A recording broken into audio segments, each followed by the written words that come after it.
Hi everybody, thank you so much for joining me. Unfortunately, I couldn't record a video for us this week because I haven't been feeling well, but I wanted to connect with you still, so I decided to do it as an audio recording instead. This is our third episode for this energy management video series, and our topic for this week is managing emotions. A huge topic because we live in a society where we try so hard to not feel and to disregard our emotions. Take for example the way that males are raised in our society. Men are taught that to be strong, they have to suppress their emotions, they should not feel anything because if they did, that would make them weak or it would make them too feminine. And we call men who are in touch with their emotions gay. And then we have women on the other end of the spectrum. We are known as a gender that is inferior because we are in touch with our emotions. It's considered to be too much.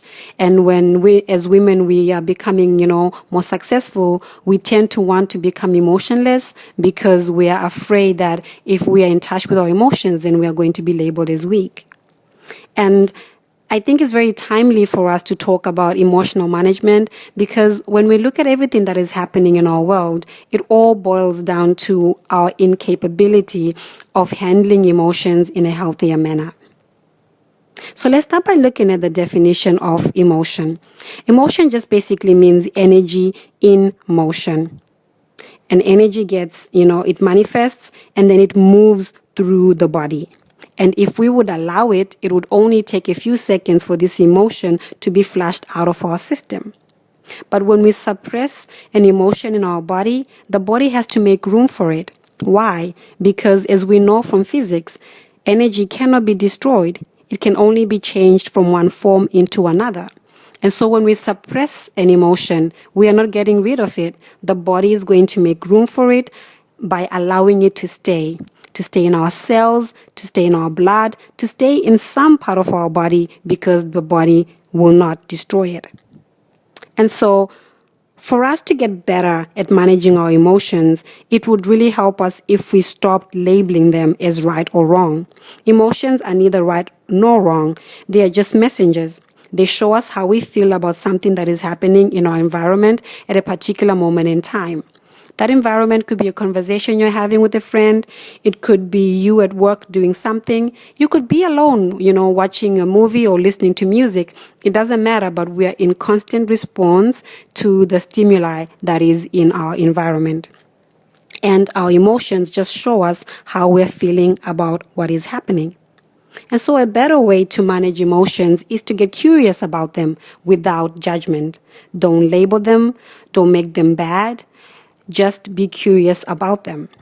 Because, for example, if you are in a particular conversation and then you realize that you're feeling jealous, jealousy just simply means that somebody is doing something that you would like to do and you admire it. And so instead of suppressing that emotion, it would actually be more helpful to ask the person, you know what, I really admire the way that you do this and that. I'm really trying to get started and I don't know what to do. Could you connect me with some people or could you help me out? Another reason why it's critical for us to manage our emotions in a better way is because of the law of attraction. So we all know that this law is at work in our lives, but many of us don't understand how it actually really works. The law of attraction works on vibration, and vibration is determined by our feelings. And so if I am vibrating on the level of joy, if I'm feeling joyful, that's my vibration. The universe will respond to me by giving me more things to be joyful for. If I am feeling anger, that is my vibration. The universe will respond to me by giving me more things to be angry about. And so we really have to start caring about how we feel because this is what determines the vibration at the level at which we're vibrating, and this is what determines what the universe is going to bring to us. You cannot attract things of joy from a lower vibration like anger or depression. And so let's really take care of ourselves by changing the way that we feel because this is the vibration we are offering to the universe. So I hope that, this episode is helping you shed a little bit of light into how we can manage our emotions better. And I hope that during this week, you take the time to be curious about how you feel and to allow your emotions to deliver the message they have for you. I would really love to hear back from you. So please come to the comments and leave me a message telling me where you are in terms of, emotional management. Are you somebody who's really good at it? If so, please share with us, your wisdom. And if you're struggling in this area, that's all right as well. Leave me a message letting me know what's going on so that I know how to support you with that. And in light of everything that is going on around us in this world, please, let's just be kind to one another. Let's be the love that we wish to see in the world.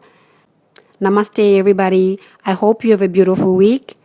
And remember that your life has meaning. There is something unique about you that you can share with this world.